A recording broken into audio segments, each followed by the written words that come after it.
well. Nidalee and Olaf already off the table. Yeah, I really like both bans here. In a way, I hate the Nidalee ban, but I like it because Bengi is your jungler and he can't play Nidalee, so you have to ban it. Olaf is because when you have a jungler who's maybe not the strongest early game, Olaf is such a safe pick. He just gets you into that late game very quickly because he's such a good skirmish jungler. So they remove it. And Spawn, you talked about pinching the junglers. RNG is doing it. Yeah, and this is because they're getting rid of all semblance of early game threat that can come out of Bengi. They want to take him late. mlxg thinks he's a better team fighter than him. See whether it works out. Yeah, and also Bengi's only played a few games here at Worlds. He played Olaf, he played Lease. Those were the picks for him. Now he has to find something different. We looked at his solo queue account. There was some Zac, some Nunu in there, so maybe he surprised us. Some Nunu? Yeah. Some Nunu as well. Maybe we'll get Willump and the Yeti out there, but I don't think so. RekSai still up in the pool. Syndra and Ryze, the last two bans. What is considered first pick worthy here? Karma has been a default for SKT, and look at that, nearly insta-lock. Yeah, it's 100% pick a ban versus SKT. Whenever it's been open, they've picked it and moved it down to support. This does, however, open up for Mata to go Nami if he wants to win the lane, or Alistar if he wants to roam. And this is what we expected. Leave the Karma up if they leave the Nami up, because both of these respected supports think they're the best in that position. So they're actually, in a sense, getting what they want off the back end of this draft. And we almost have to question these SKT bans. Your mid laner is Faker, the greatest mid laner, the greatest player of all time. And you ban Syndra on blue side. You don't even want to first pick it, even though so many mid laners has been so impactful on this one champion. They decide to remove it. Then you have the Nidalee, because Bengi is your jungler. Two power picks normally banned on red side, removed by SKT. And the other thing about the Caitlyn ban is we're saying that RNG need to win this game early. Sure, it's a dominant lane, but just when SKT ramps up is when Caitlyn has her first real trough. So I don't even agree with the third ban. Time and time again in the LPL, it proved that when they locked in Caitlyn, they play bottom side, and you can punish that. The only good thing about the Caitlyn ban is the fact, though, that Caitlyn is so good early and so good late. And most games are either won very early on and where you start snowballing, or in the very late game team fights. And that is actually where Caitlyn does shine. And the mid game where she's weak is not as important right now. Gentlemen, we've spoken a lot about the SKT options. Let's touch on the fact RNG have put together a great pick comp already. Maybe some poke with this Jhin and the Jayce. Where does Mata go? He's hovered a couple supports already, but this is a level of control that RNG really need to demonstrate if they want to take the series. Yeah, it certainly is. I would be expecting the Nami, just because when you run poke, you can never fall behind, so you actually have to pick a little bit more towards that laning phase. Ooh, that is even laning. A lot of focus on the laning phase with the Zyra pick, one of the absolute strongest laning supports right now, and also a good team fighter if the enemy has champions who wants to dive that back line. Yeah, and the way that we've seen Engage come in is actually a lot of cannon running straight at your team composition. Zyra is very good at keeping these picks out, and it would be interesting to see whether Juke does now pivot and go to like traditional hard engage. And we get to see one of the two strategies we talked about from RNG come into this. The one where they focus a lot on the bottom lane. They pick strong range supports. It does limit Mata's impact as a roaming support, but it makes the laning phase so much better for Uzi. Jhin and Zyra is a fantastic combination with enough damage and CC to 2v2 almost everything in the game. And on the back end of that, you've got a RekSai for the turret dives. If Aurelion Sol gets locked in here, can get the early shove on Viktor, who does struggle until he gets that first Hex Core upgrade. All of a sudden, RNG have a way to be able to shove in an early Ezreal and maybe be able to pick on that bottom lane. Yeah, we're also looking at Bengi on this Lee Sin, the champion pool. He loved, got banned away. The picks he would wanted to play got removed. And Bengi Lee Sin, I have a little bit of a love-hate relationship with it. I've had moments where I liked it, I've moments where I absolutely hated it, because he's not the most mechanically gifted player in the world. And if you want to be a big playmaker on Lee Sin, you need great mechanics in a game like this. Last pick is going to be VLadimir, not the Aurelion Sol. What do you take on the Vlad now being locked in for xiohu? I mean, it's something that he is comfortable playing. It gives you a lot of consistent team fight and a little bit more of that late game insurance if it does get to these brawling stages of the game. Yeah, this is RNG kind of surrendering the pressure in mid and not saying we can actually go Aurelion Sol against Viktor, easily pushing that lane and roam to bot lane. No, they just want 2v2 on bottom side. They want a ganking jungler. Strong top lane as well. Jayce is going to win that lane against Poppy early. Don't believe what you saw yesterday where Impact died 500 times. That is not how the matchup is supposed to go. So RNG has some very strong side lanes. surrender some pressure mid lane though against Faker, and that is risky. Surrendering pressure against mid lane. Where does mlxg decide to go first? We know he's got options in multiple lanes, and Spawn, you touched on tower diving. mlxg MSI, that's the flavor we're looking for, right? Yeah, it certainly is. That's what we want to see, but we also want him to give something to Looper early, because if you get a flash out of a Poppy, there's very little jungle gank presence that you can have up there without the flash wallbang. So I think top first and then camp the heck out of bot. Every time the Chicago Theater makes some noise, I cannot hear myself think. Guys, jump onto Twitter, put your hands together and let us know who you think is going to win. Hashtag RNG win or hashtag SKT win. Let's find out as we load up into the Rift for the second quarterfinal. It is loud, it is punchy, and this early game could swing so much. Jayce and Jhin, if they fall behind, a Poppy, Viktor, the combination and possibilities are very, very scary. That is the gamble. If you're RNG here, you know it is so difficult for you to win both early, mid, and late game versus SKT. Pick one of them. They picked the early game for now. Let's see if they can actually do it. We'll find out if they can. The Summoners Cup is on the line, a spot in New York City. This is our new insane UI for all you guys. It's actually just on our screen. I just baited everyone. And I like what you're talking about, you know, pick early game, pick mid game, or pick late game, because we've seen too many teams try and do it all this tournament. And when the mistakes come, there's not really that many ways back into the game. I really do think that, you know, even though xiohu has conceded a little bit of pressure, VLadimir still should be able to push up in this matchup and give mlxg that much needed access into the jungle. We're gonna have to see though in this game, when we have things like Poppy being picked on blue side. I mean, it's not a sexy pick by any means. Poppy sitting up there kind of doing nothing for the first 10-15 minutes, but it's a very, very good blue side pick. And that's some of the things teams have understood, you know, during this tournament. Play a champion that can barely get ganked, because how do you gank Poppy on blue side? Well, you have to kind of like path around her near the blue buff and Grom and then tunnel over. And then she can just charge you down and get to a tower. So Duke is going to be fine top lane. He should be safe, but he shouldn't win this lane, and he should definitely not solo kill Looper. And that is actually something we don't see too often from RNG. Looper getting a matchup where he can win. And Looper's got a matchup that he has multiple options. They could look for kills, they could look for towers, they could look for pressure, and it'll be up to RNG and mlxg to decide what they want to do. We're following Bengi as he's clearing out the route and jumping down. Mata's already been poked up by those mantra cubes. Yeah, greedy out of the RNG bottom lane. Whenever you play against double range, if they can wait in the brush and chunk you out before you don't get access to that creep wave, it guarantees the push. And for a champion like Ezreal that has no AoE early game, it becomes incredibly important. And it's so hard to play against Ezreal lanes in the first few levels. He does so much damage just level 1 and level 3 again when he gets a second rank in that Mystic Shot. And then also added range support next to it. Tons of poke, and all you care about right now in the bottom lane is just try and remove potions. You're not going to kill anyone straight up. You just want to chunk them down, force 1 or 2 potions, and then you get the sustained advantage. And you keep playing aggressive after that. Catching a glimpse up top. Looper's playing aggressive, shoving in the wave. We can see Wolf already on the minimap, actually coming to push out mlxg. Gets a couple of autos down. Buff is still a threat. Smite goes to mlxg. Just some vision, some information. Obviously placing a ward as well. And also a good call from mlxg. He goes for a quick clear because he sees that his bottom lane's being shoved in, so he leaves the red buff, and he can pretty much guarantee, based on how the top lane has started, that it was a Duke pull on a Bengi top lane start. So now he gets to go back to the top lane. Red buff will have maximum uptime, and we'll see if he can impact that map the way we want him to. Yeah, and so far just very standard farming.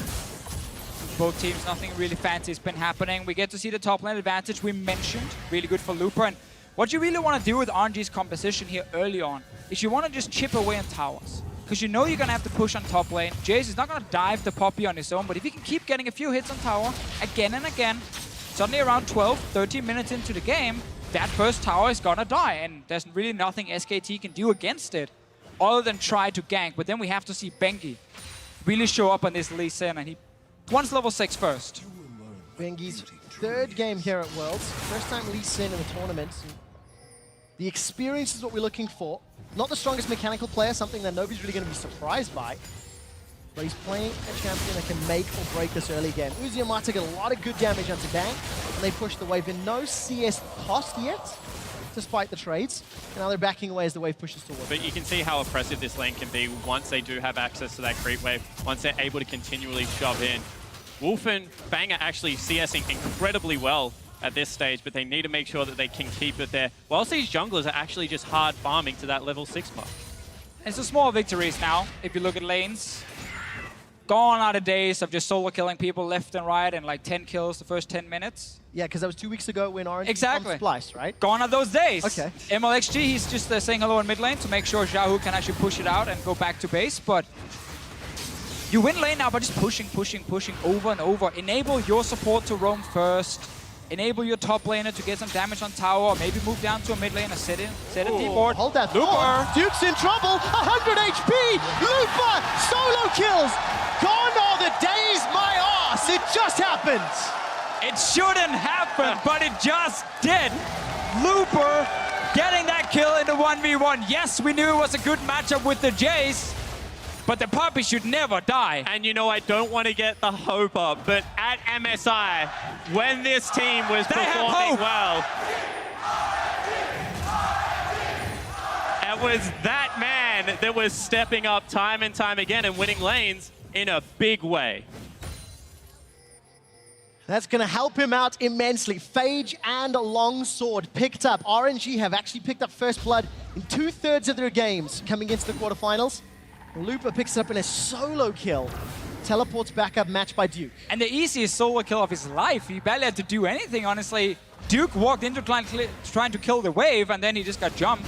mlxg is hiding. Ooh. I mean, it's gonna keep happening now. This is looking really bad for SKT because they can't really gank this lane either. If mlxg is around, that's a 2v2 victory for RNG.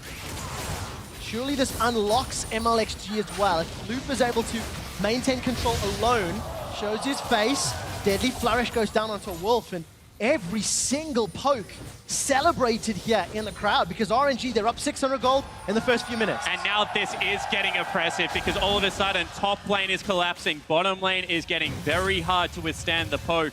And even with an early blue buff, you can see that the VLadimir can still at least shove into the Viktor at this stage of the game. So right now, SKT need to do what they do so well and weather this storm. Yeah, strategy is still the same for RNG. It is to push in these lanes and get damage on these towers here. The solo kill was a bonus. Definitely benefits them in every way possible. And more trading down bottom lane. Now, a lot of damage onto Wolf from those plants. And we're going to have to see how RNG transition to this mid game because against Team Solo mid, RNG had phenomenal decision making. They played well, they played safe and coordinated, and this team comp needs every single one of those things, which is not something I'd normally associate with RNG. But this is a comp for RNG where getting into the mid game, they're going to look very, very strong. If you look at like one item on Jhin, that's a Ghost Blade. If you look at the first completed item, obviously on Jayce up the top lane, you can go Black Cleaver, you can go Ghost Blade after. Super, super strong on 1 or 2 items. Where SKT, they want more time. They want 2 items on Ezreal. They want obviously full Hex Core on Viktor. SKT's mid game is not the strongest, so falling behind already is going to make it very hard for him to actually get some gold back. And you can see that right now, RNG kind of know that they need their spikes to come in at the right time because Uzi's going Ghostblade build. He isn't going for the Essence Reaver that we saw out of so many AD carries falling back onto Jhin for that late game damage. You can argue that that's going to get through Duke better, but if Duke gets to super tanky late game, this game may as well already be done for the RNG lineup. So I like the commitment to stick to the game plan. That's something that RNG will have to pull ahead of. Plus 23 CS for Looper in the top lane. xiohu pushed a wave into Faker. He was down around 10. And then even everywhere else. Bengi's got level 6. Dragon's Rage available. The early game prowess of Lee Sin now fully unlocked. But Bengi's not really shown his face. He's just been power farming his way through the jungle. Yeah, both junglers, honestly, have just been doing the same. Very even in CS. Not really been anything to gank, especially for mlxg.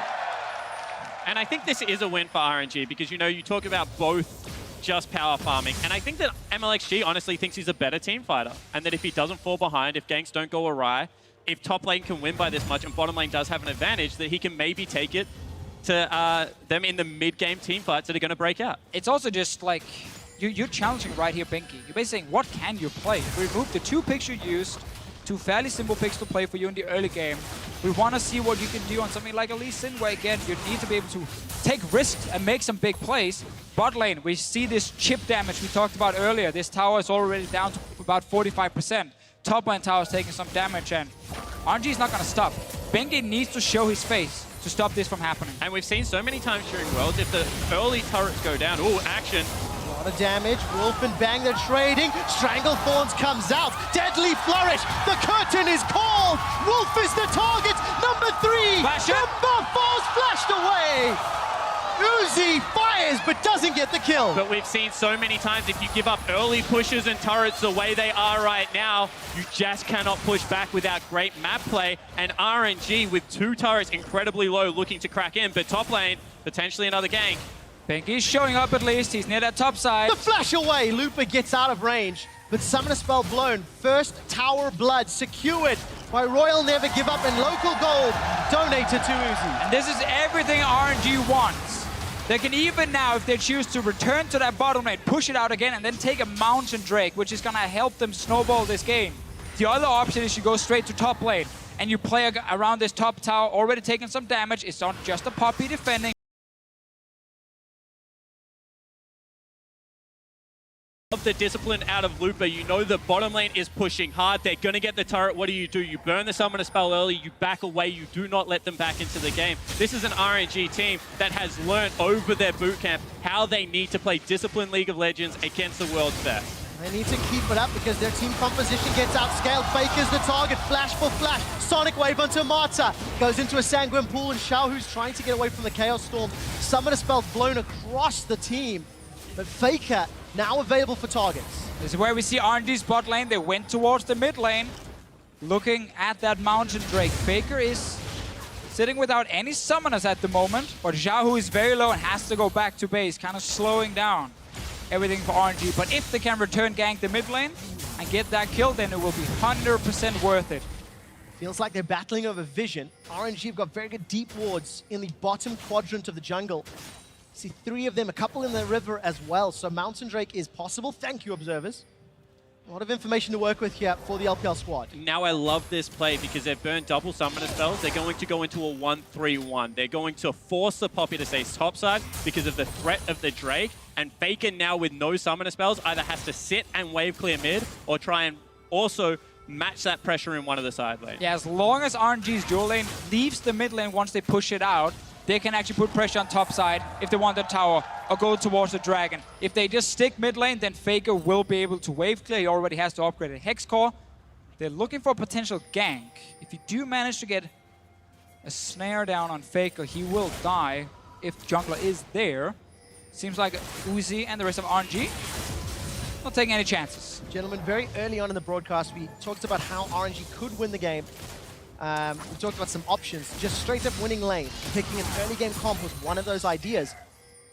How much of a lead do they need to continue snowballing because, you know, the scaling is somewhat in favor of SKT? I think that all comes down to what they're able to pick up actually physically on the map. If they're able to break a couple more turrets and set up this poke composition, they should be in a good stead. And I mean, getting early dragons will be a part of that. Well, Bengi actually hopped over the wall.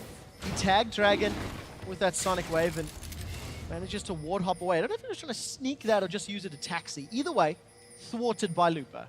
I actually like what RNG is doing now, moving VLadimir back to mid lane, but just sitting and pushing a wave into a Viktor is not going to do anything. He's just going to wave clear it instantly. You want to keep that strong lane, which is the Jhin and Zyra lane right now, in a side where you're playing for an objective, because 2v2, RNG is still going to win. That top side, they can just keep pushing down, and all SKT can do is try and defend and buy time.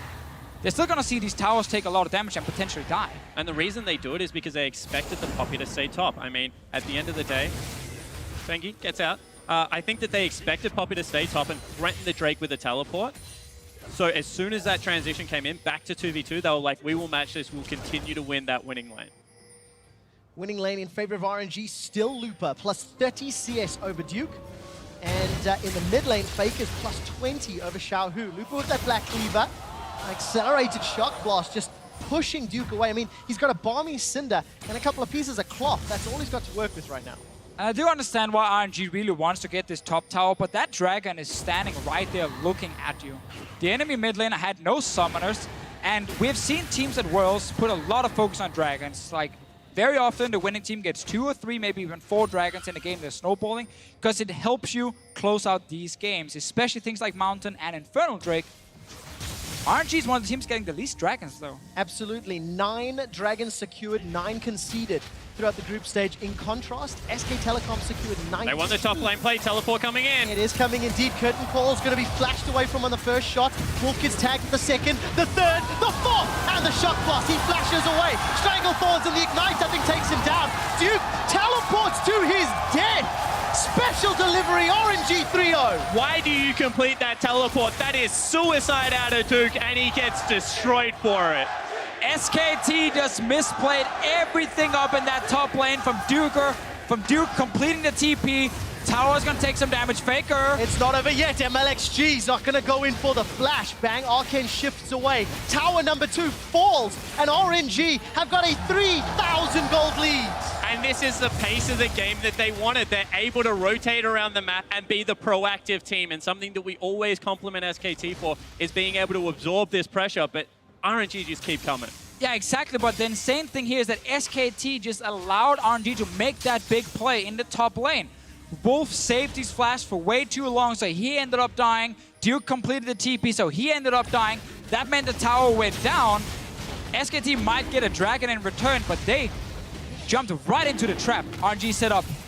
And I don't even know if they can get it, because no flashes means that you can't escape. The collapse is coming out. Let's find out. mlxg's coming in. Wolf's going for the support. It's a smite fight. 50-50. Dragons down to 1,700. Deadly Flourish won't stun anybody. Sonic Wave tags. And RNG grab dragon number 1. And they bring everyone down one more time. You can see that they want to play around the 5v5 right now. They have the confidence, and they force them off that dragon. And we just talked about getting that early dragon, how important it is. This is fairly late for a first dragon, but it counts because you got a top tower and some more kills. And really with that play in top lane, RNG just managed to get everything. Before they maybe had to choose between getting top and getting dragon, now they just got both. Yeah, and I mean, the luck is on their side, because even though they take it late, they get the 2 best dragons to open up the game, and this is such a huge gold lead. That is your reward for beating SKT in the early game right now. If you're RNG, smart pick and ban phase, focus on the side lanes, just let mid lane sit and farm. Xiohu is behind, but doesn't matter because she got the towers down. Xiohu's got himself the Proto Belt, Ghost Blade for Uzi, Black Cleaver for Looper, as well as that Serrated Dirk. And this is the largest gold deficit SK Telecom have had all throughout Worlds. This is what the RNG comp was meant to do. We have to stress that. This is where their composition is stronger and has advantages, and it's the next steps that we'll see whether or not RNG can actually win the game. And there are so many sides to this RNG lineup. I keep going back to it, but is this the RNG that we saw against TSM that came in with such a solid game plan and good execution? Not methodical. They still made mistakes like the late game team fights, but they got the big enough lead. Or is this the team that came in against Splice and was just like, we're just going to try and roll you, and it worked 1 out of 2 times? That's not going to work against SKT, so it's good to see that they are playing a very well thought out game, if not still with perfect execution. And they're playing a game where they're focused on objectives and not kills. They're not over-chasing for any kills. They're not trying to set up tower dives where they don't have to. It was full focus on get towers down and then go down and stop that dragon as well. It is hard now to get that mid tower when there's a Viktor sitting and just constantly clearing it. So you get into this mid-game point where a lot of teams, they do slow down a lot. You wait for another dragon to spawn, you wait for Baron to spawn, and you can start playing more around the river objectives. But this is one of the reasons that RekSai Gragas were so heavily prized in the control maze. Because if you're able to get the flash on burrow onto Viktor, he still will die against the poke and the ranged harass that is coming out of RNG right now. So if any team comp can push in the 2 side lanes, collapse on mid very quickly, they have that window to take him out. Exactly. That's the way you can stop a Viktor from wave clearing. If you force him off the tower before he can even hit the wave, because 2 or 3 guys are out of vision, moving in his jungle. But in the current meta, setting down so many wards that you just discover the entire jungle is almost impossible, and it's so easy for the enemy to clear the wards again. So keeping that deep vision is very hard, and that means teams often get defensive wards like you can see in your minimap with SKT have, and they can always spot the roams now. And then you can also see maybe why we criticize the macro play of RNG, because bottom lane went in, recall came out because it was a BF sword purchase. Now all of a sudden, Looper matches that on the top side, but 30 seconds too late. Now top side in, he goes back for a Caulfield Warhammer purchase. So you can see that they're not coordinated when they are shoving both those lanes. It's very, very important, as we just talked about, with the lack of wards available for you. Once you focus on one objective and put down those wards, you need to play around them. Otherwise, you're forced to just recall, reset one more time, and everything gets slowed down, and the other team gets time to scale. And SKT have good defensive vision. They're fine fighting over this red buff. mlxg didn't get it. No, Bengi, I think, smited that one away. It means it's denied from Bang, but it is not a win for RNG. They maintain their 4,000 gold lead, 40 CS differences in the mid and top lane, but for opposite teams. And important to start taking a look, 20 minutes in, Bengi's Lee Sin. He's not as tanky as RekSai. He's not found any Dragon's Rage kicks, and now the pressure is on to find a target. Blue Sentinel is the battle. Smite is up for mlxg. Shock Blast doesn't find a target, and xiohu comes in. I think that was secured by mlxg. Yes, it was. But RNG needs to commit to one of the side lanes and fully commit and get it all the way down to the tier 2 tower if they want to take over that jungle, if they want to get some more damage on objectives and actually put some threat towards Faker. Here's the threat towards Faker. Running. Support comes up. This is curtain call from the river. Faker's knocked up. The second and third shots miss. And Uzi doesn't even get needed. And this is what we're saying. If you probe into the jungle, get him so he can't stand a turret. He has to try and run down. You do open up the map. We'll see now whether they can defend. It all started with RNG having that big wave on top side, pushed all the way down to the tower. They took away blue buff, and Faker got surprised in mid lane. Yeah, Faker was chasing Mata for a kill. That's why Mata's flash is down. I feel like he may have overextended, and that allowed RNG to chase him out. If that was the case, that was a big mistake from Faker. His entire job was to sit mid lane at his tower and fire a laser across 6 minions and just buy time for his team. If he actually stepped forward and got caught from it, then he might have cost SKT quite a bit. But one more time, you have to compliment the SKT lineup because we're talking about getting it into that mid lane turret, being able to get that priority. But at the end of the day, it was 2 auto attacks, and then the rest of the members are able to push them away. Duke had built up the top lane wave that started this whole thing off and was able to pressure top lane turret. And RNG, greedy team, don't want to give anything away, not willing to sacrifice those side lanes, back away from mid lane turret. I do like that RNG actually went towards that top lane though with the wave push thing. We talked about it just before. You need to be in that jungle, a bit out of vision, and then come in and surprise the big wave clear in mid. Faker had flash as well, but actually died with it. I think mlxg flashed and just knocked him up, and he got snared after and couldn't stay alive. RNG needs to do it again though. Luckily for RNG, there's more objectives now on the map. Infernal Drake is spawning, and that's actually what they were waiting for. They know it's hard to push the towers.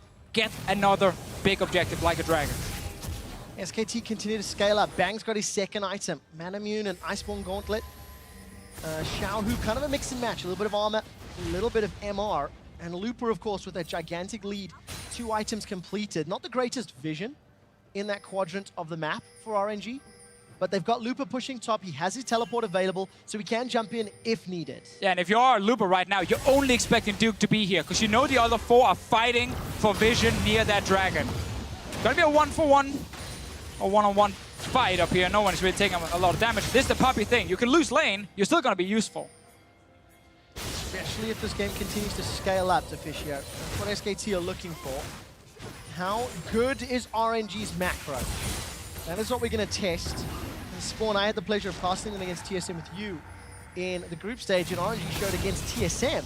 They had phenomenal macro.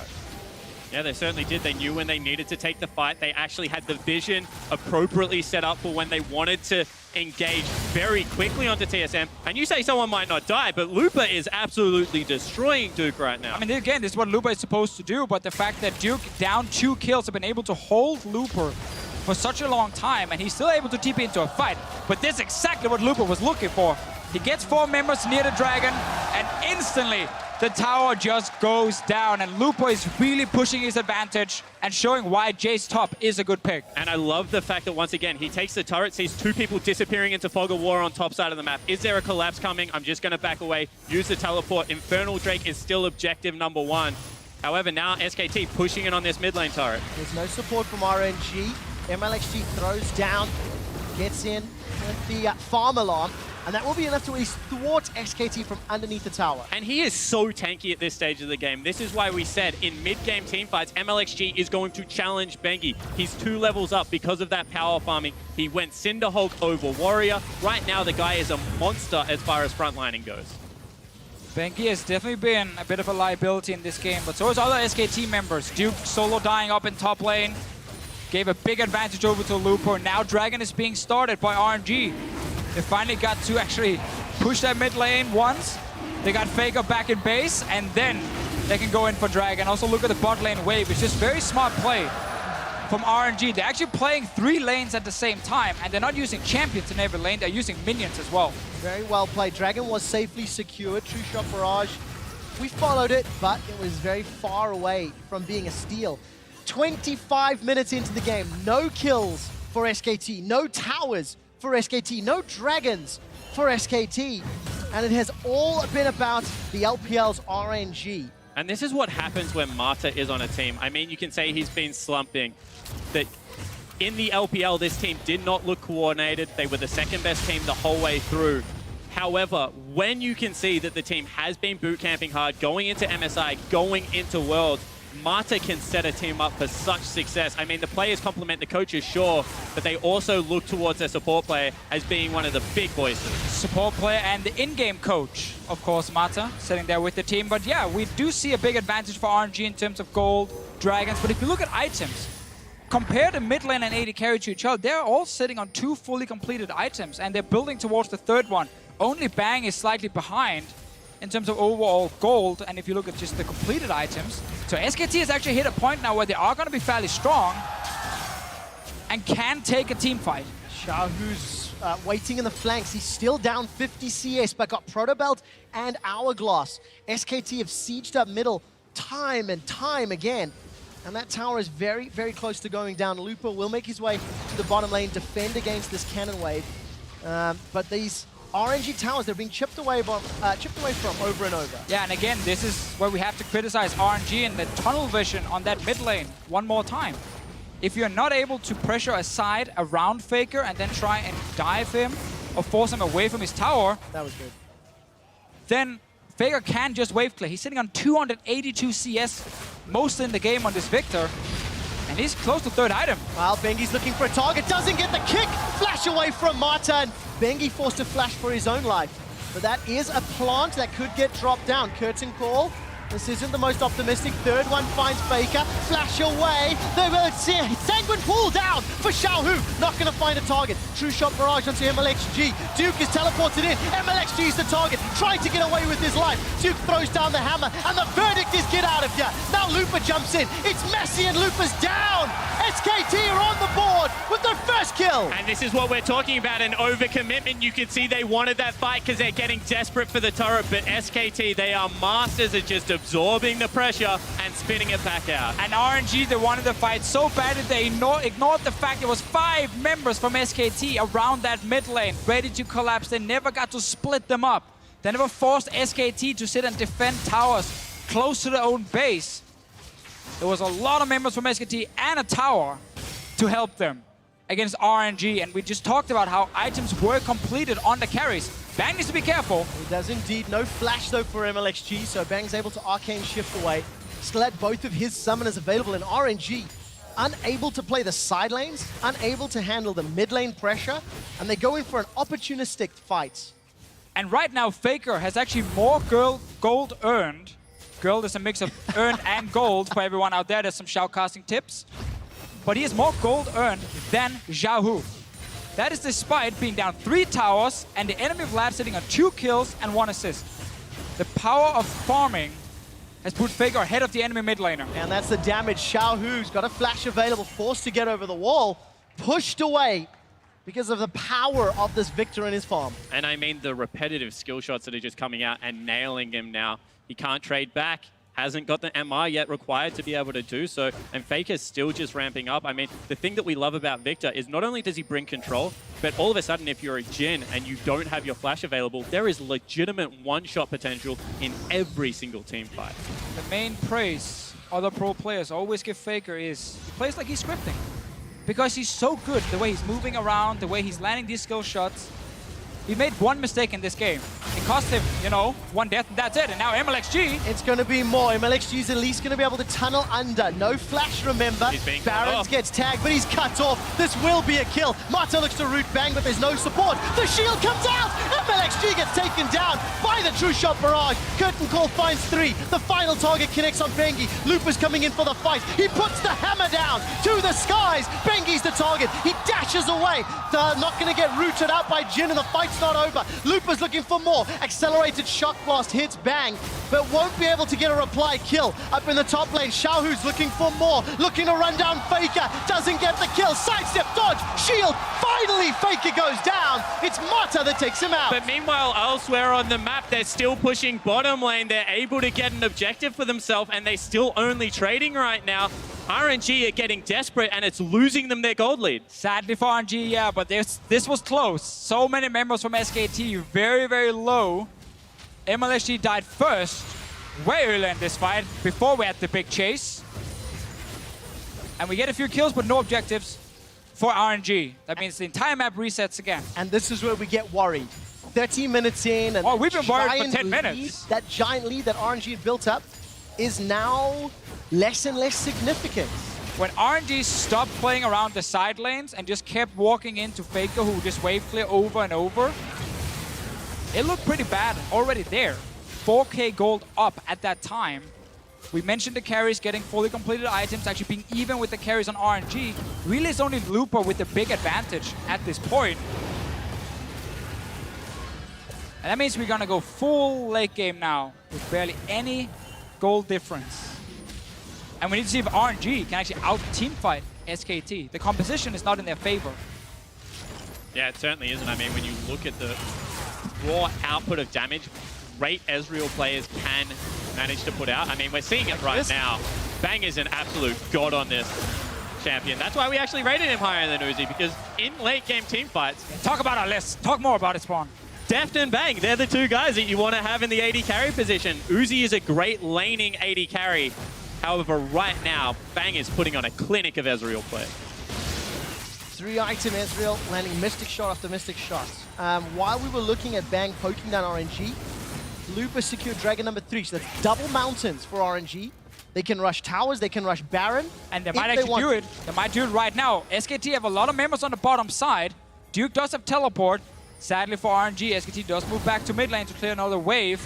But double mountain gives RNG a great way to take down one of the big late game objectives and use that to potentially win the game. Especially with Zyra. I mean, we talk about it a lot. If you have ads, if you're able to tank for free for a lot of the time, as well as have that catch going into these Baron Pit objectives, it's very, very good to just start it up, tank it, take no damage, then turn on a dime.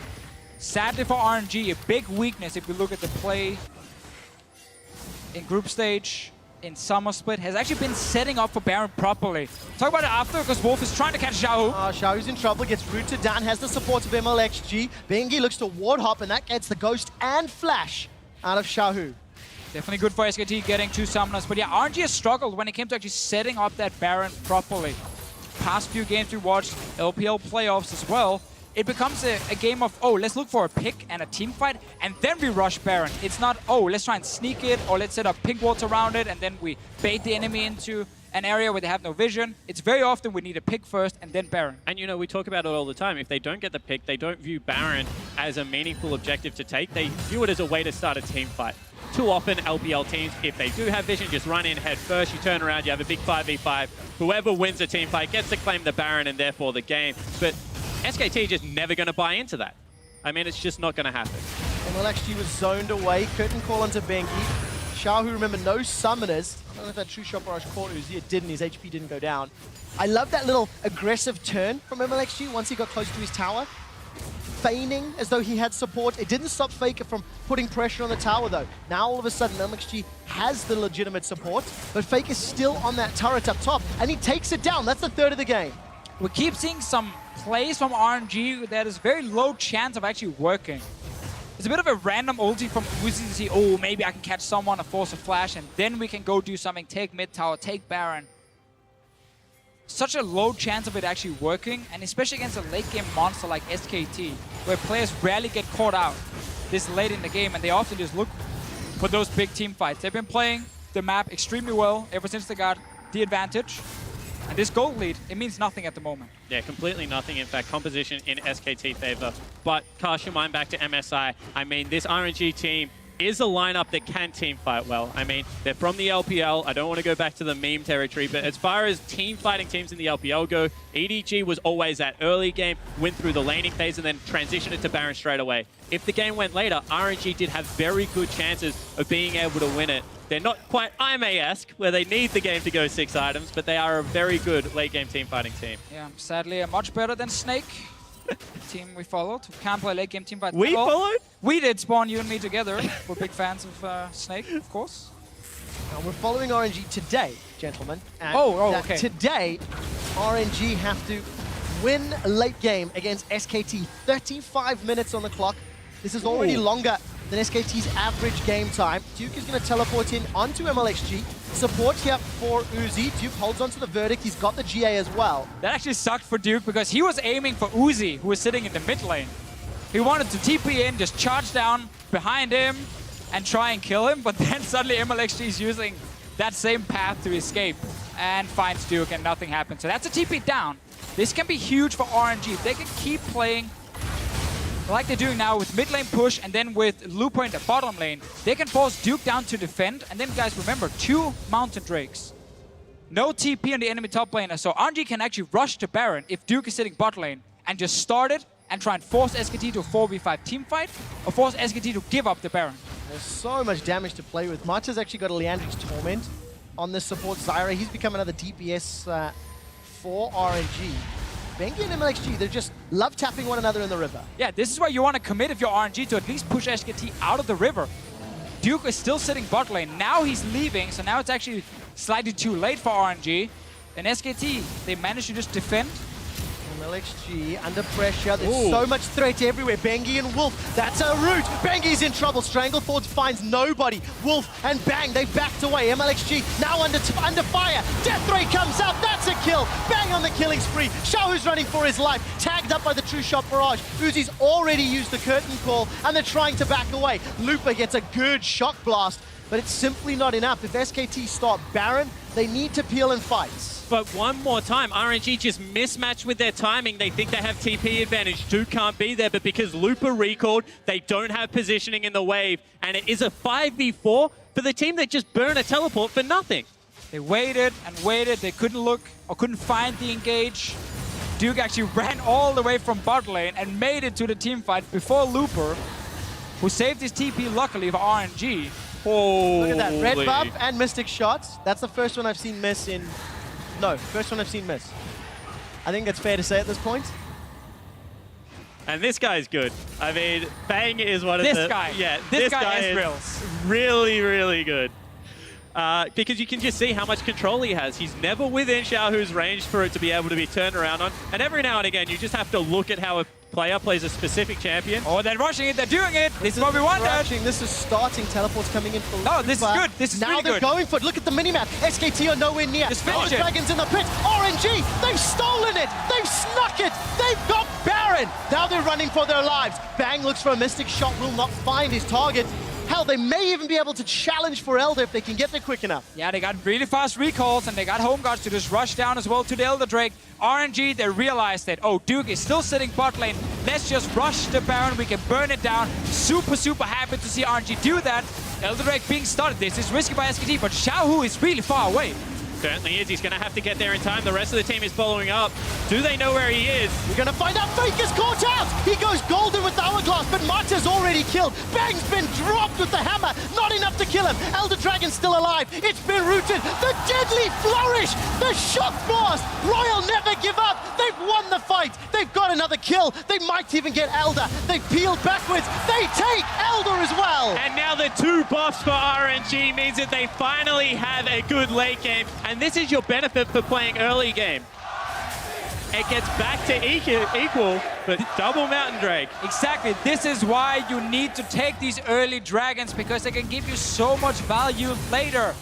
But it all starts with Duke burning that TP in the mid lane, wasting it, honestly, allowing RNG with the double Mountain Drake to set up around Baron. They tried a few times. They got it right. now, and they picked up that Baron instantly. xiohu's ghosting bottom lane. They want it. They're going to look for it. They're going to get through the GA. There's no verdict available. Flash already used. Duke was slowed. Luke was looking for more. Shock Blast tags him. That's a shot. Ooh. Deadly Flourishes sidestep. Duke should get run down. To the skies, Lupa yells. Flash forward from xiohu. That's the GA pop. There's no support from SKT for Duke. They're instead pushing into the jungle up top.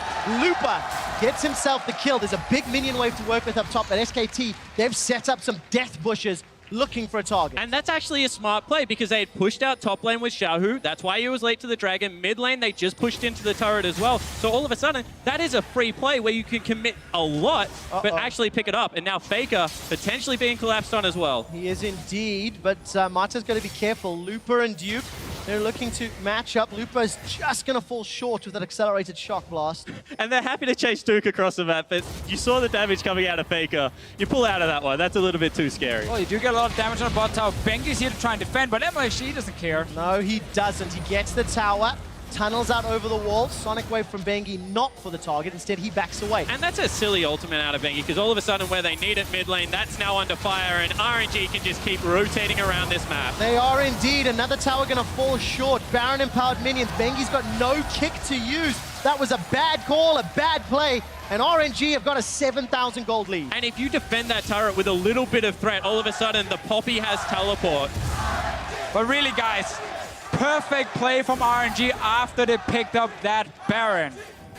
And when we praise one team, we can criticize the other one. Duke, I'm looking at you right now. This guy has cost his team so much in this game, from dying in laning phase, getting the Jayce even further ahead, till now wasting his TP mid, trying to make that play that then cost the potential Baron. RNG really had no way back in the game until that TP advantage. And it's not the first time this game alone. Duke teleported into the top lane to donate a very early kill. mlxg's got support coming in from the river. Teleport from Duke this time round might be good. Lupa has decided against it. Duke gets knocked up into the air. mlxg's got a GA. It'll buy some time. Bengi not going to find a target. Duke looking to run away. Chaos Storm has already been used and Faker's running for his life. Duke gets knocked up. He's got no GA. Uzi has secured the kill, and RNG, they're looking for more. SKT are routed. They're running for their lives. The Deadly Flourishes sidestep, but Faker's got no mana. He simply cannot fight. I think blue buff was secured by Bang at the end. Very good route. Strangle Thorns is not available. It's already been used. RNG running for their lives. Wolf is the target. Can they kill him? Very good gravity field. Shock blast. Prey Seeker is sidestepped. It's like shooting fish in a barrel. Except the fish can dodge for some reason. You're supposed to hit it every time. Not fair, but at the end of the day, I mean, that was best case scenario, because Duke, one more time, this guy's feeling the pressure right now. Misses the ultimate, commits to the team fight one more time, gets taken down. Just maybe getting a little bit jittery on that keyboard. Yeah. This guy is completely gone in this game here, and that has really benefited RNG and actually put them back in the driving seat. And this is what we expected. They win early game. We say you can't win all three stages of the game. SKT hit back hard, really hard actually, in the mid game, but RNG has been good enough late to be able to stay composed. I mean, SKT were honestly in a very, very good position. They had started to take towers down, they had even out the gold lead, they had a great late game setup, Faker was insanely fed on Viktor, and RNG didn't really know how to set up either Baron. They couldn't really go for Elder Drake, it's too hard to just like go for pure 5-on-5 Elder Drake as well, it's very, very risky to do. Until that TP happened, and that's where everything went wrong for SKT right after, and really we got to see again that power of double Mountain Drake into rushing down something like Baron.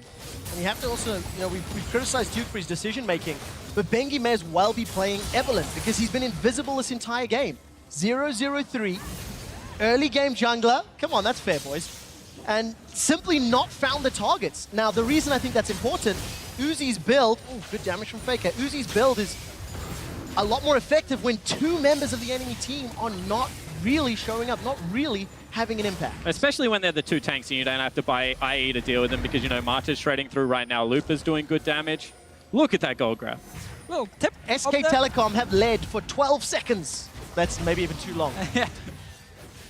But at the same time, you have to, once again, go back to this RNG lineup that is not playing fast and loose. They have quick game times, but this time around, they're showing that they can go with it. They're showing a curtain call. Let's zoom out, find a target. Protobelt forward, xiohu's running for more. Wolf's able to escape with his life. used a Ghost and a Curtain Call for not really a whole lot. Looper, looking at the minimap, he's picked a fight. These are max level tank versus DPS. And this is great. Bloodthirster means that one of them doesn't die. Full tank on the other side means that he doesn't die. They just hit each other forever. Duke really wants to get into a team fight where the team is around him, you know, where he can dive into that back line. He knows Faker can follow up. He knows Bang is going to sit in the back line.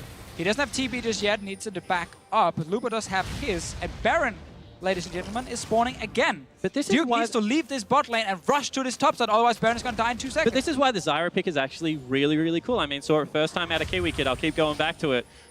This full AP Zyra deals with tanks so incredibly well late game. Have you know, I played it in Season 3, I'm just saying.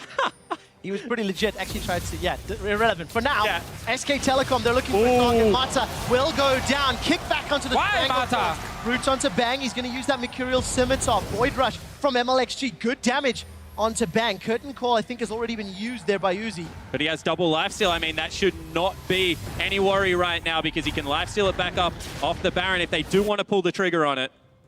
Not just yet. Looper's down the bottom lane. Teleport is available for him. The rest of SKT are up top. Remember, the SKT team comp is designed for late game team fights. It works so well at this stage of the game. And RNG, they've got 25 seconds with the man down. Yeah, and this allowed Duke to get his cooldowns back. There's Bengi. There's Bengi. Nope, he's not this fishing. time. Didn't find anything. Wide, not very handsome. He's fish dodged, remember? Yeah, exactly. Ready. Annoying fish. mlxg takes some damage. The rest of SKT, they've started Baron. RNG, they should be aware. They've got no vision just yet. Looper's continuing to push out. mlxg's going to tag Baron with the Prey Seeker. Peel away from SKT. mlxg gets slowed. xiohu's in a little bit of trouble. Still got Hourglass. Still got Proto Belt. He's already used Pool. Flash is available if he needs to. Bengi actually stayed near the Baron. He kept it in combat, but then he tried to jump out and actually join the fight. Oh, Bang got caught out. Not in trouble yet. Hemo Plague comes down. 4 shots onto Bengi. Bang's going to get caught by the Hemo Plague, but Faker is killed. He just explodes in the river. Duke fires down the verdict in between Mata and Uzi. He hits nobody but Looper and Uzi. They dunk SK Telecom. They're going to get their 3rd kill. Royal never give up. They're going to take down SKT, and they've set their sights on the base. And one more time, this team gets a miracle team fight, and that just might be enough. Exactly, they managed to catch out Faker and the rest of SKT. Kill all of them except for the bottom lane. Wolf and Bang trying to defend, but they're against 5. There's 3v5. RNG have got 30 seconds to go. Stranglethorns is down. Bang's looking to sidestep. They've already killed Wolf. Royal never give up. They've turned their sights onto the Nexus. It's not done yet. They're looking to kill Bang. They're going greedy. The Nexus is the target, and Royal never give up. Strike down the defending world champions.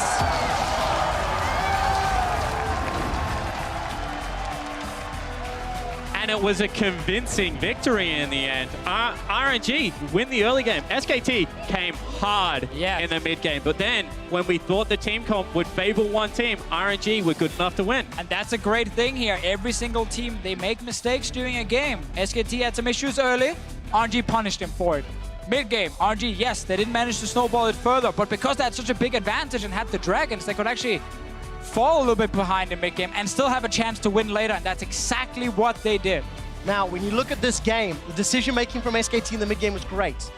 Duke played terribly. Blanked up. However, that's what I'm going to ask. You can sub out Bengi. You can pick a different champion for Bengi. But how does Duke bounce back? Because this is a big question. If Looper can do that multiple times, that is how RNG can win this series. Well, it's game 1 out of 5. That's why this was a smart draft. In 3 out of 6 games, they've waited for the counter pick for Duke. In the games that they haven't been able to get the counter pick, they actually pick him Jayce into a lot of these matchups. You have to say that RNG knew that on the top side. They take the early Jayce for Looper, and Duke doesn't have a crutch to fall back on. Exactly. I think we're going to have to see a different pick top lane for Duke, because when he now starts losing the lane, then you can't go Poppy anymore. You can go Poppy if you can stay even or close to even, and then just outscale the enemy top laner. You lost your lane pretty hard. You lost your tower fairly early on as well, and then your pick won't work. The early game felt exactly like we expected from RNG. You know, strong individual players, strong lane-focused decision-making, but it's not all sunshine and roses, because that mid-game, that mid-game, if Duke had not presented so many opportunities, RNG may not have been able to bounce back. I'm not going to let you jump into that because we're going to hit to the analyst desk to break down exactly how Royal picked up their first win. Thank you very much, gentlemen. 3-0 predictions for SKT.